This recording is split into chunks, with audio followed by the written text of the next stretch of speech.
Yeah, good morning, families. I thank and praise God for the lovely time He had given us last week during the conference.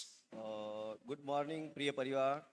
और मैं परमेश्वर का धन्यवाद करता हूं जो अच्छा समय हम सबका बीता पिछले हफ्ते कॉन्फ्रेंस में। It was a very blessed time we had over there, especially, as I was going through all of those sessions, I could feel my heart was burning inside me. और यह बहुत ही आशीर्वादित समय था। इसे मैं महसूस कर रहा था हर एक सत्र में परमेश्वर का वचन सुनते हुए कि मैं देख पा रहा था मेरा हृदय भीतर ही भीतर वचन को सुनकर जल रहा था। And also, I also was able to have a good time of fellowship with other brothers as well.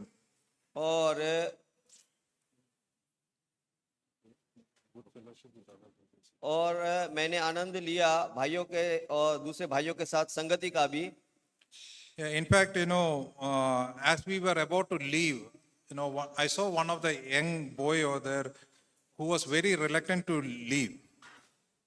और जब हम अलग हो रहे थे वहां से, तब मैंने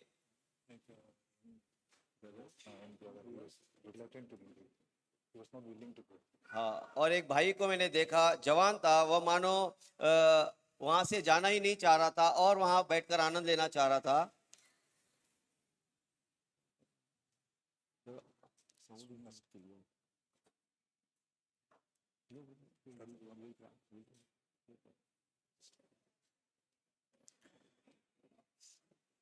Yeah, so, the boy was asking, why are we leaving so fast? Is the conference over?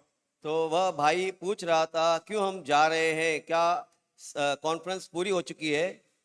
If you read John chapter 16, जब हम यूहन्ना 16वां अध्याय पढ़ते हैं, verse 5 to 7, there we see even the disciples were also having the same feeling.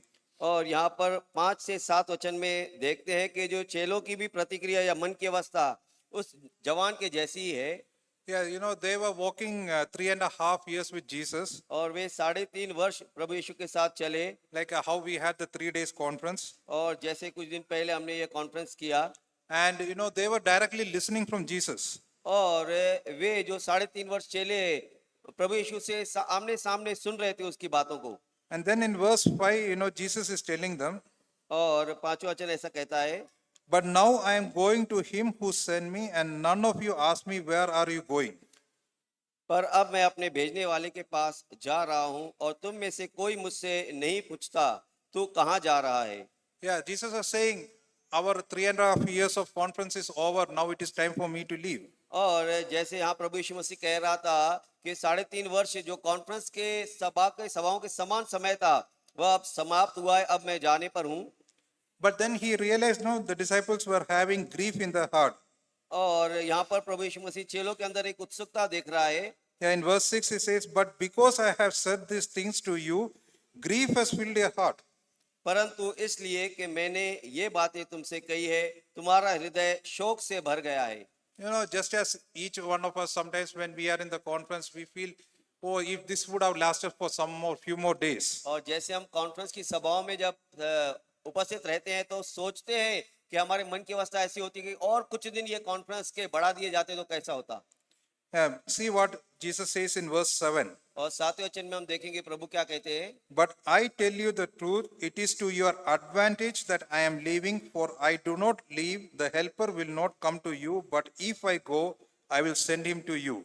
परंतु मैं तुमसे सच सच कहता हूँ कि मेरा जाना तुम्हारे लिए लाभदायक है, क्योंकि यदि मैं न जाऊं तो वह सहायक तुम्हारे पास नहीं आएगा, परंतु यदि मैं जाऊं तो उसे तुम्हारे पास भेज दूंगा। Yeah, Jesus is saying the time in conference is very good, but it is good to end as well. और यह कहना कि कॉन्फ्रेंस का समय बहुत ही अच्छा था, लेकिन उसका समाप्त हो जाना भी कहना चाहिए कि वह भी अच्छा था। Because that is the time when you go to your homes, I will send the Holy Spirit to you so that you can have everything practical in your life what you heard there. जिससे कि सभा के conference के समाप्ति के बाद जब हम घर जाएं तो जो पवित्र आत्मा हमने वहां पाया है और सीखा है कि वह हमें दैनिक जीवन में उन बातों को क्रिया में लाने में मदद करे। We can read verse 12 as well in the same chapter. और इसी अध्याय का हम 12वां वचन भी पढ़ेंगे। I have many more things to say to you, but you cannot bear them at the present time. मुझे तुमसे और भी बहुत सी बातें कहनी है, परंतु तुम अभी उन्हें सहन नहीं कर सकते। Yeah, Jesus is saying, during these 3 days of time, he was telling me personally, I wanted to tell you many more things. और जैसे सभा में मानो परमेश्वर और प्रभु वचन के द्वारा हमसे कह रहा था कि मुझे तुमसे और भी अधिक बातें कहनी है, But then the time is not enough and you will not be able to bear it. लेकिन समय भी पर्याप्त नहीं है और आप इन बातों को जो और मुझे आपसे कहनी है, आप उन्हें सहन नहीं करोगे या संभाल नहीं पाओगे। Yeah, but don't worry. See what he says in verse 13. But when he, the Spirit of truth, comes, he will guide you into all the truth, for he will not speak on his own, but whatever he hears, he will speak and he will disclose to you what is to come.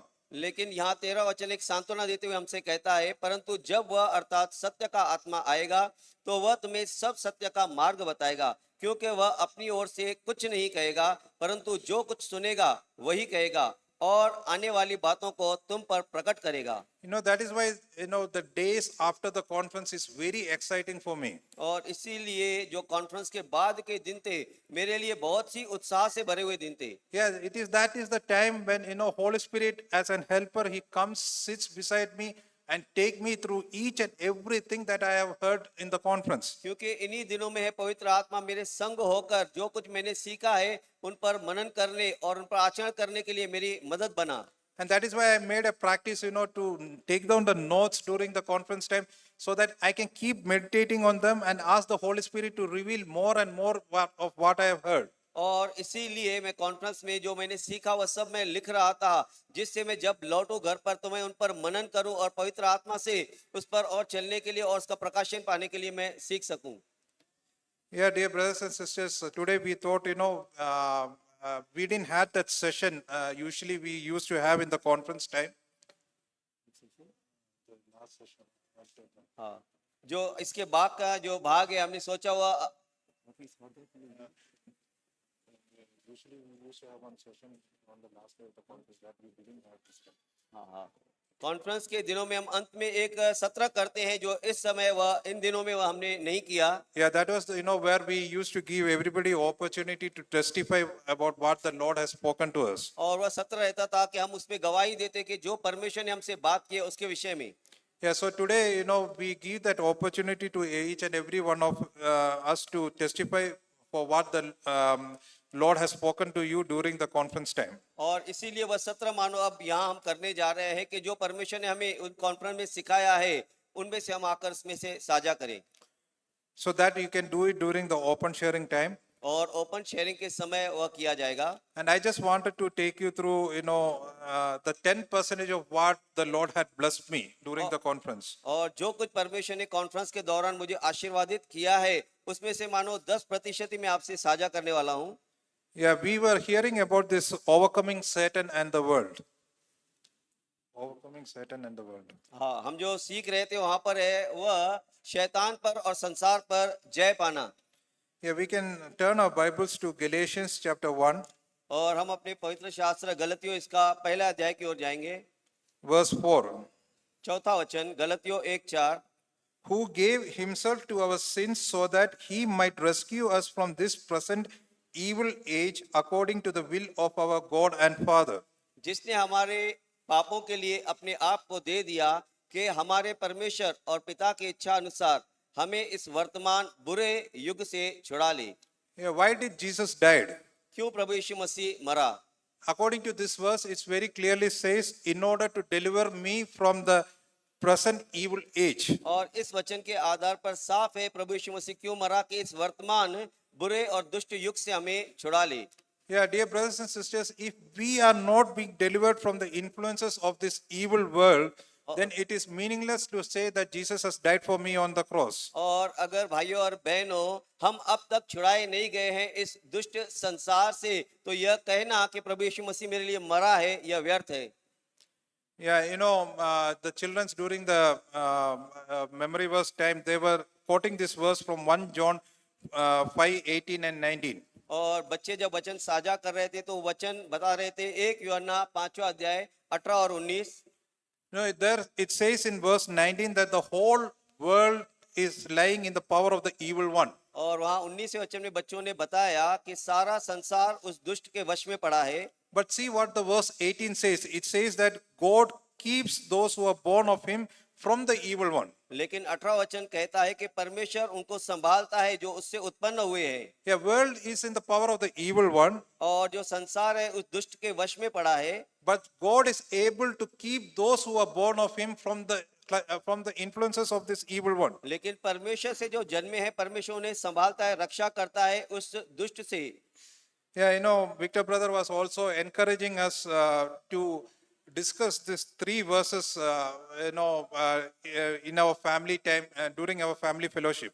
और भाई Victor हमें ये प्रोत्साहन कर रहे थे इन 3 वचनों को, To meditate on. और हम इस पर मनन करें अपने घरों में।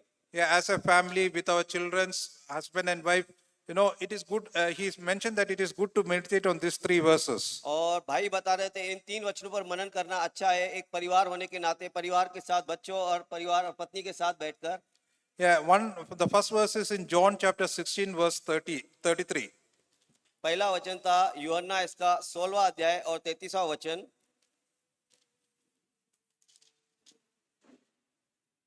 You know, in the last part of the last part of the verse 33, Jesus is saying, "I have overcome the world." और 16वें वचन 33वें वचन के आखिरी भाग में प्रभु कहता है मैंने संसार को जीत लिया है। Yeah, Jesus is encouraging us, you know, even though the world is lying in the path, saying, "I have overcome the world." और प्रभु यीशु मसीह हमें सांत्वना देते हुए या हिम्मत देते हुए कहता है कि जबकि संसार उस दुष्ट के वश में पड़ा है, लेकिन धैर्य रखो कि मैंने इसी संसार पर जय पाई है। Yeah, the next verse he said was, you know, we can read that in 1 John और दूसरा वचन है 1 यूहन्ना chapter 5, 1 यूहन्ना 5 verse 4. 1 यूहन्ना 5:4। See here what it says, "For whoever has been born of God overcomes the world, and this is the victory that has overcome the world, our faith." क्योंकि जो कुछ परमेश्वर से उत्पन्न हुआ है वह संसार पर जय प्राप्त करता है, और वह विजय जिसने संसार पर जय प्राप्त की है वह है हमारा विश्वास। In the first verse we saw that, you know, Jesus is saying that I have overcome the world. और पहले वचन में पढ़ा कि प्रभु कहता है कि मैंने संसार पर जय पाई है। But in 1 John 5:4 it's saying that, you know, if we are born of the God, then we can overcome this world. लेकिन 1 यूहन्ना 5:4 में हमने पढ़ा कि अगर हम परमेश्वर से जन्मे हैं तो हम भी संसार पर जय प्राप्त करते हैं। And having that faith is our victory. और यह विश्वास होना कि हम परमेश्वर से जन्मे हैं यही हमारी विजय है। And for such people who has that faith, saying that if Jesus has overcome the world, I too can overcome the world, Jesus is giving us a wonderful promise. और जो लोग ये विश्वास करते हैं कि जैसे प्रभु यीशु मसीह ने संसार पर जय पाई है तो वह हमें भी संसार पर जय पाने में मदद करेगा, उन लोगों के लिए एक अच्छा वायदा है। It is in Revelation chapter 3 verse 21. यह है प्रकाशित वाक्य 3:21। The one who overcomes, I will grant to him to sit with me on my throne, as I also overcame and sat with my Father on his throne. जो जय पाए उसे मैं अपने साथ अपने सिंहासन पर बैठने दूंगा, जैसे मैं भी जय पाकर पिता के साथ उसके सिंहासन पर बैठा हूँ। See what a wonderful promise. You know, it is a struggle to overcome the world, but Jesus is saying, if you overcome this world just as how I has overcome and sat beside my Father, I will also grant you to sit beside me. यह कितनी आनंद की बात है, जबकि संसार पर जय पाना बहुत ही कठिन है, फिर भी प्रभु ने यह वायदा हमें किया है कि अगर हम उसके समान संसार पर जय पाते हैं तो वह अपने साथ हमें परमेश्वर के साथ सिंहासन पर बैठाने के लिए तैयार है। Yeah, then brother was also mentioning what are the things that we need to, you know, be delivered from this world. और भाई हमें आगे सिखा रहे थे कौन सी चीजें हैं जिनसे हमें संसार में छुटकारा पाना है। Yeah, number one is, you know, the pleasures of this world. और पहली बात जो उन्होंने बताई वह संसार के सुख विलास। That is mentioned in 1 John chapter 2 verse 15 to 16. और यह लिखा है 1 यूहन्ना 2 अध्याय 15 और 16 में। The lust of the flesh, the lust of the eyes, and the boastful pride of the life. आंखों की अभिलाषा, शरीर की अभिलाषा और जीविका का घमंड। The second thing that we need to be delivered of this world is the fashions of this world. और दूसरा जो हमें निजात या मुक्ति पानी है चीज से वह है जो इस संसार की अभिलाषाएं हैं या धुन है। You know, in 1 Corinthians chapter 7 verse 31, in KJV version, it says, for the fashion of the world will pass away. 1 Corinthians 1 कोरिन्थियों 7:31 31. में लिखा है, In KJV version, it says, the fashion of this world will pass away. और king James version में ऐसा लिखा है कि इस संसार के जो सुख विलास है वह गुजर जाएंगे। In Romans 12:2, it says, you know, do not be conformed to this world, but be transformed by the renewing of your mind. और रोमियो 12:2 में लिखा है कि संसार के सदृश न बनो, परंतु अपने मन के नए हो जाने से तुम बदल जाओ या परिवर्तित हो जाओ। Yeah, the third thing that we need to be delivered from this world is from the friendship of this world. और तीसरा जो हमें मुक्ति पानी है वह है संसार की मित्रता से। You know, in James chapter 4 verse 4, it says, friendship with the world makes ourselves an enemy of God. और याकूब 4:4 में लिखा है, संसार से मित्रता करना परमेश्वर से वैर करना है। You know, that is why in Hebrews chapter 7 verse 26, it is mentioned about having a separation from the sinners. और इसीलिए इब्रानियों 7:26 में ऐसे लिखा है कि पापियों से हम अलग हो जाएं। Yeah, if this is true in our life, you know, then we can be like Jesus. We can be like Jesus. और अगर ये हमारे जीवन में सच्चाई बन जाती है तो हम प्रभु यीशु मसीह के समान हो जाते हैं। What is the truth of Jesus that can be true for us as well? और प्रभु यीशु मसीह के जीवन में सच्चाई क्या है जो हमारे जीवन में भी हम अपना कर चल सकते हैं। Because in Matthew 11:19, Jesus is mentioned as the friends of sinners. और मत्ती 11:19 में प्रभु यीशु मसीह को कहा गया है कि वह पापियों का मित्र है। Yeah, if there is no separation between us and the worldly friends, then we never can be friends of the sinners. और Friends of the sinners. हाँ, अगर हमने संसार से बैर नहीं किया है तो हम कभी भी पापियों के मित्र नहीं बन सकते। You know, if there is no separation between us and the world, then in Hosea 7, Hosea chapter 7 verse 8 to 9 in Living Bible, it says like this. और अगर हमने संसार से अलगाव या निजात नहीं पाई है तो होशा 27 7 और 8 में लिखा है। Yeah, 7 verse 8 to 9, you know, it is written like this, we will become good for nothing like a half-baked cake. और वहां पर लिखा है कि अगर हमारा संसार से छुटकारा नहीं हुआ है तो हम किसी भी काम के नहीं निकम्मे रहेंगे, जैसे आधा अधूरा पका हुआ एक cake.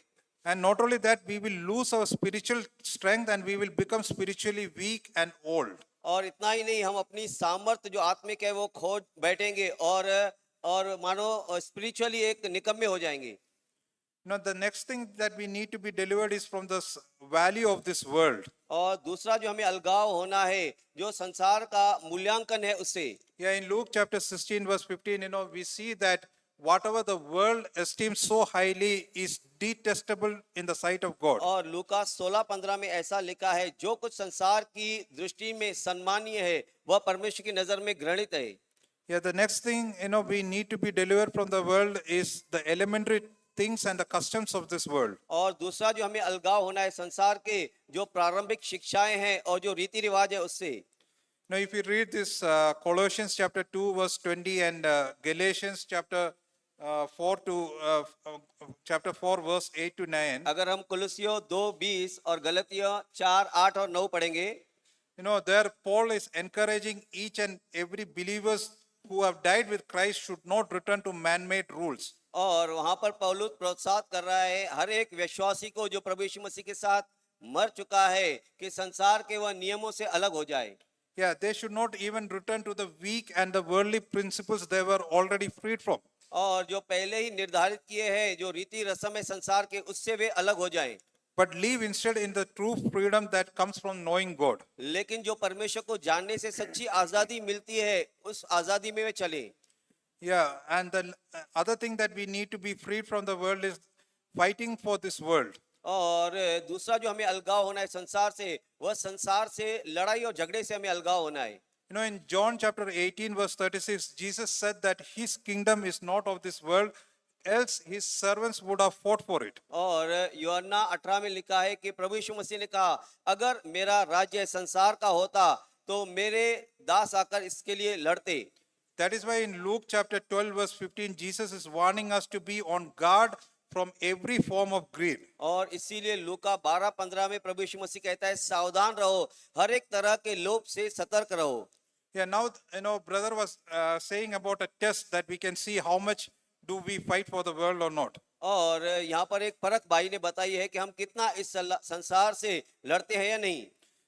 Proverbs chapter 18 verse 19, if we read that verse in the light of verse 11, और नीति वचन 18-19 को हम पढ़ते हैं और उसके प्रकाशन में जो 11वें वचन में लिखा है, it says there that, winning an offended brother is more difficult than to earn wealth. और वहां पर लिखा है, उदास हुए या निराश या बुरा माने हुए भाई को जीतना एक दृढ़ नगर पर जय पाने से भी बढ़कर है।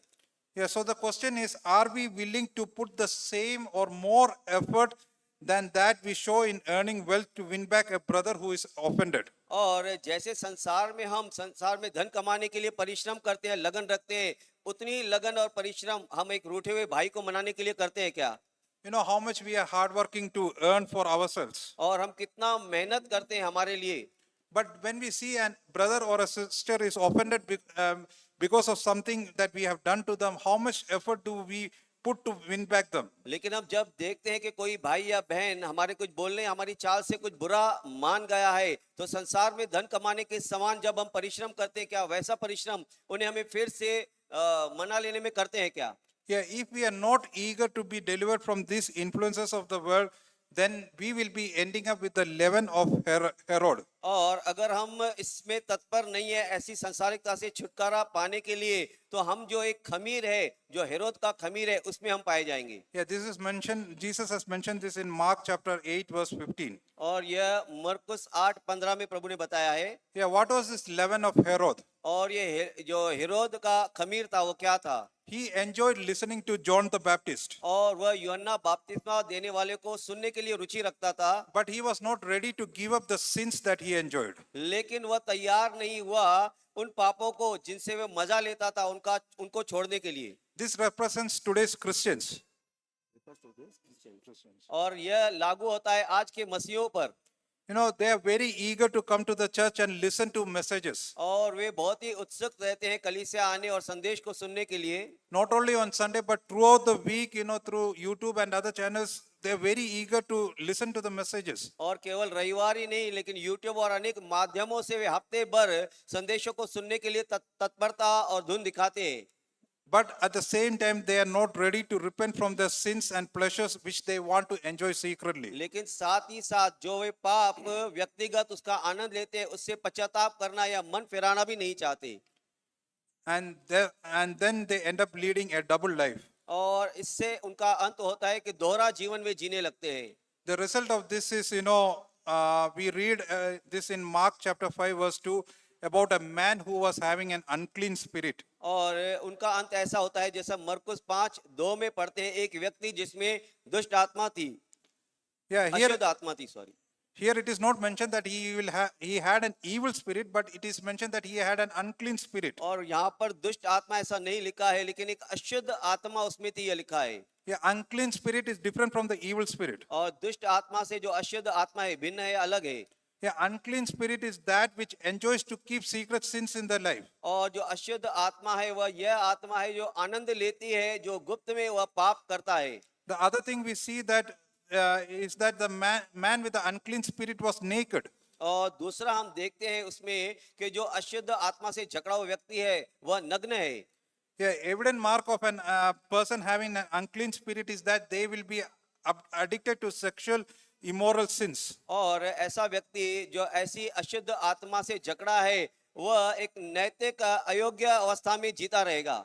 Yeah, they will be, addicted to either adultery or fornication or pornography. और वह अश्लील चित्र देखना और ऐसी वासनायुक्त चीजों को देखना पसंद करता है, उसी में जीता होगा।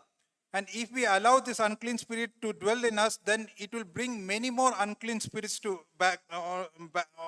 It will make us a dwelling of many other unclean spirits. और अगर हम ऐसी अशुद्ध आत्माओं को अपने अंदर रहने देते हैं तो ऐसी अशुद्ध आत्मा और सी बहुत सी अशुद्ध आत्मा को ले आएगी और हमारे अंदर आकर वास करेगी।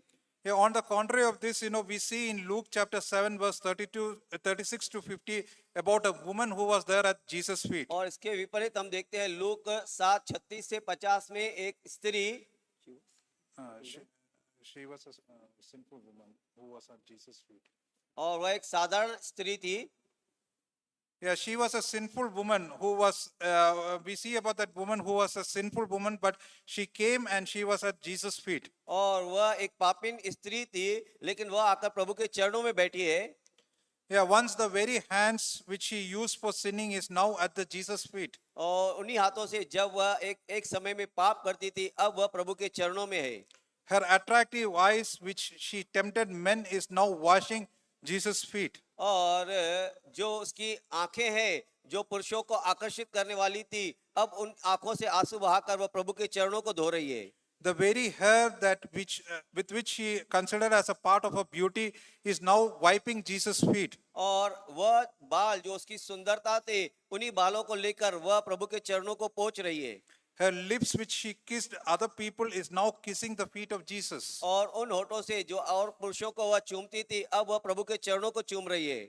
Her precious alabaster vial of perfume which she brought with her unrighteous money, she broke it at Jesus' feet and anointed his feet. और अपनी अनुचित कमाई से जो वह इत्र उसने खरीदा था अब वह इत्र उसने प्रभु के चरणों में उसके सर पर रख डाला है. Yeah, in other words, she who was a great sinner has now turned to be a worshipper of the Lord. और दूसरे शब्दों में अगर हम इसकी व्याख्या करें तो जो एक बड़ी पापिन स्त्री थी अब वह प्रभु की आराधना करने वाली आराधक बन गई है. Yeah, only such people can be delivered from the influences of this evil world. और ऐसे ही लोग हैं इस संसार के जो असर है या उसका प्रभाव है उससे बच सकते हैं. When it comes to overcoming the Satan, we can read this particular verse in Revelation chapter 12. और प्रकाशित वाक्य 12 में हम पढ़ सकते हैं शैतान पर जय पाने के विषय में. In verse 12 and 17. और 12 अध्याय और 12 और 17 वचन. Yeah, if you read the last part of verse 12, it says that because the devil has come down to you with great wrath, knowing that he has only a short time. और प्रकाशित वाक्य 12 का आखिरी भाग हम पढ़ेंगे. शैतान अति क्रोधित होकर तुम्हारे पास उतर आया है क्योंकि वह जानता है कि उसका समय थोड़ा ही है.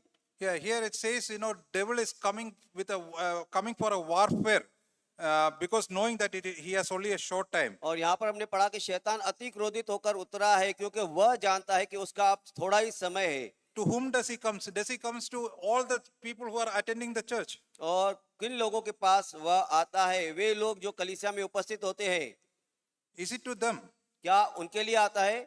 Verse 17 says, he comes and make war with the rest of our children who keep the commandments of God and hold to the testimony of Jesus. और 17वें वचन में कहता है वह उनके साथ उनके लिए आता है जो शेष संतान जो परमेश्वर की आज्ञाओं को मानती है और यीशु की गवाही पर स्थिर रहती है उनसे युद्ध करने आता है. Yeah, these are the people who obeys, what Jesus has mentioned in Matthew chapter 5, 6 and 7. और मत्ती 5, 6, 7 में जो प्रभु ने आज्ञा दी है ये वे लोग हैं जो उन आज्ञाओं का पालन करते हैं. Yeah, remaining Christians who are going to church, he doesn't have to make war because he already know they are his. और दूसरे इनके अतिरिक्त जो आज्ञा पालन नहीं करने वाले मसीह है वह उनके लिए नहीं आया और उनसे युद्ध नहीं करता क्योंकि वह जानता है कि वह पहले से ही उसी के हैं. In Colossians chapter 2 verse 15, it is mentioned that Jesus has defeated the Satan. और कुलुस्सियों 2:15 में लिखा है कि प्रभु यीशु मसीह ने शैतान को हराया है. And then in Luke chapter 10 verse 19, it says that Jesus has given us authority over the power of Satan. और लूका 10:19 में लिखा है कि प्रभु यीशु मसीह ने हमें अधिकार दिया है शैतान के ऊपर. Brother gave a very beautiful example to explain that to us. और भाई ने एक अच्छा उदाहरण दिया इसे हमें समझाने के लिए. Suppose if there is a truck which is of very big truck that is coming with a high speed. और एक बहुत बड़ी ट्रक है जो बहुत ही तेजी से बढ़ रही है वेग से. And then there is a lean man who is there with in a police uniform. और एक पतला व्यक्ति है जो पुलिस के वर्दी में खड़ा है. If you compare his strength with that of the truck, the truck is much more strong than this policeman. और इस पुलिस जो दुबला पतला व्यक्ति है, अगर ट्रक की ताकत देखे तो इस व्यक्ति से कई गुना तुलना से परे बढ़कर है। But when this policeman he raises his hand, the truck has to stop, how much ever strong he is. लेकिन इस पुलिस ने जब हाथ ऊपर किया तो ट्रक कितना भी वेग से और ताकत से भरा है, लेकिन उसे रुकना पड़ता है। Yeah, that is what it says, that Jesus has given us authority over the power of Satan. और इसी तरह प्रभु ने कहा है कि उसने हमें शैतान पर अधिकार दिया है। In order to have this authority over the Satan, we should have a clear conscience. और ऐसा शैतान पर अधिकार रखने के लिए हमें हमारा विवेक शुद्ध रखना जरूरी है। In Luke chapter 4, लूका 4 में हम पढ़ेंगे।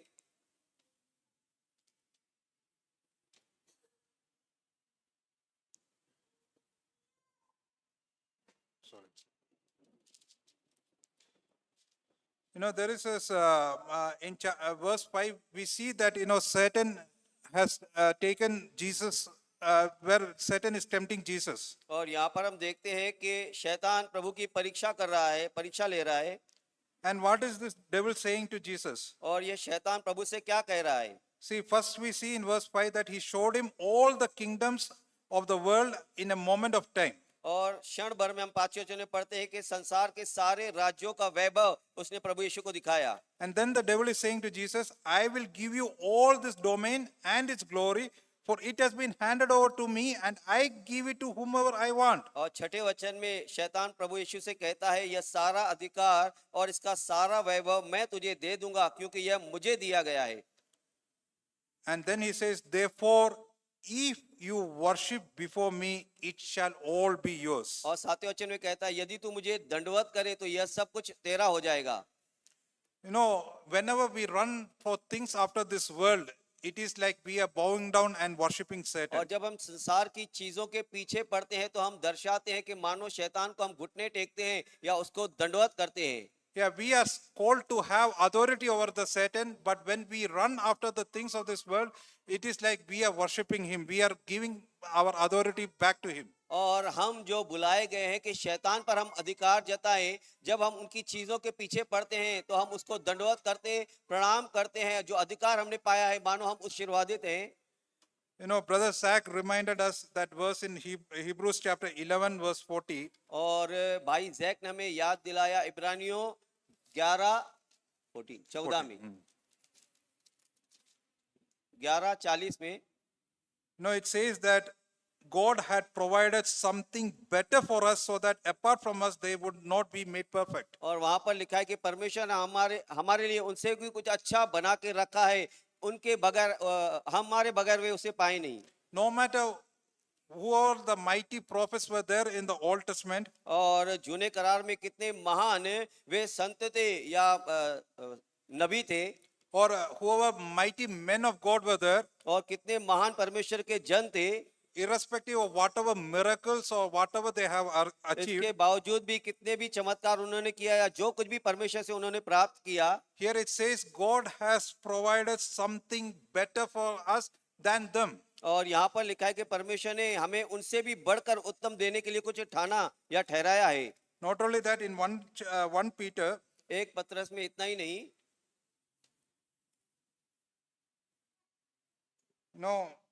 in the verse 12 it says that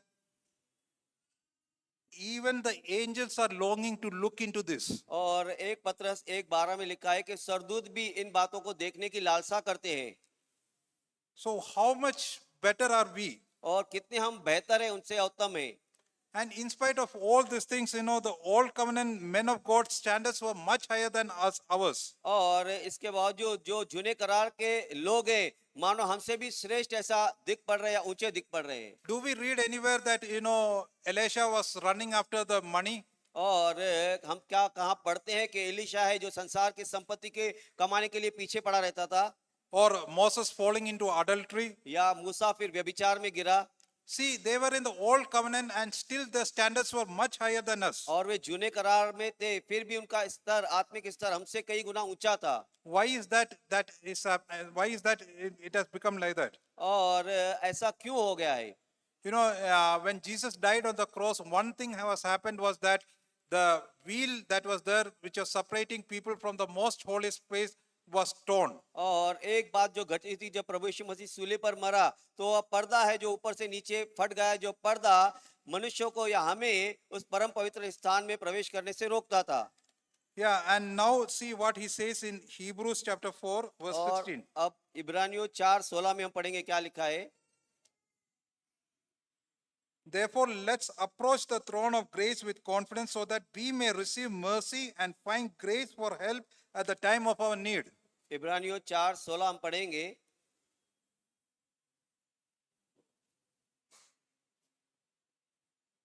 अतः हम साहस के साथ अनुग्रह के सिंहासन के निकट आए कि हम पर दया हो और अनुग्रह पाएं कि आवश्यकता के समय हमारी सहायता हो। The only thing that we need to do is, now come into that most holy place with confidence so that, we can receive mercy and grace from the Lord. और अब जो हमें करना एक ही बात है कि हमें परम पवित्र स्थान में आना है कि परमेश्वर का वह अनुग्रह पाएं कि आवश्यकता के समय में वह अनुग्रह हमारा सहायक बन जाए। Yeah, many of us are not knowing the need of this, and that is why, we are lazy to do that. Our lives are miserable than the people in the old covenant. और बहुत से लोग इसे जानते नहीं है, इसके लिए उनका जीवन जूने करार के लोगों से भी अधिक दयनीय है।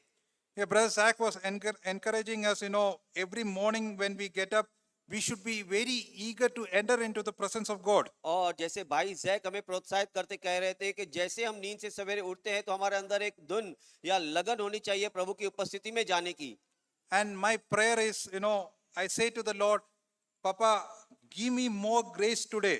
और मेरी जो धुन है और परमेश्वर से प्रार्थना है कि परमेश्वर पिता तू मुझे आज के दिन और ज्यादा अनुग्रह दे। Yeah, call him in our way of addressing our dads. और हमारी भाषा में उसे संबोधित करे परमेश्वर को हमारा डैडी या हमारा पिता। Yeah, I say, Papa, give me more grace today so that I can carry my cross. और मैं परमेश्वर से कहता हूँ, हे मेरे पिता मेरे डैडी, आज मुझे और अनुग्रह दे कि आज मैं अपनी सूली उठाकर चल सकूं। Papa, I want to be like Jesus. और डैडी मैं प्रभु यीशु मसीह के समान बनना चाहता हूँ। But Papa, I need that anointing of the Holy Spirit today so that I can embrace the cross that you have kept for me. और daddy आज मुझे और अनुग्रह चाहिए कि जो सूली आज मेरे लिए तूने रखी है उसे मैं गले लगा सकूं। Yes, Papa, there are a lot of other needs that I have, but this is my primary need. I want to be your worshipper. और हाँ परमेश्वर पिता मेरे डैडी, इसके अलावा मेरी बहुत सी जरूरतें हैं, लेकिन मैं यह महत्व की जरूरत समझता हूँ जिससे मैं तेरा सच्चा आराधक बन सकूं। Dear brothers and sisters, if we go with such a desire into the presence of the Lord, just see how our life will change in coming days. और